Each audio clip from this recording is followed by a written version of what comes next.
ما شاء الله. ايه رأيكم بقى في الشكل النهائي بتاع المكرونة؟ تحفة جدا. اتحمرت اهي وبقت شكلها جميل اول لما اتحطت في الفرن.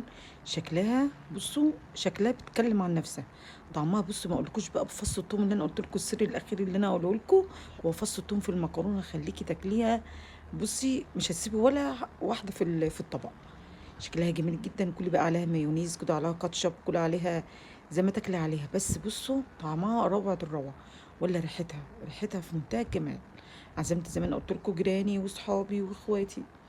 يلا بقى قومي كده على طول تشجعي بقى واعملي ربع كيلو اللحمه المفرومه على كيلو المكرونه، وهتصرف معاكي كميات ياما. ما تنسيش اللايك والاشتراك لو لسه ما اشتركتيش. السلام عليكم ورحمه الله وبركاته. في رعايه الله اخواتي وحبايبي.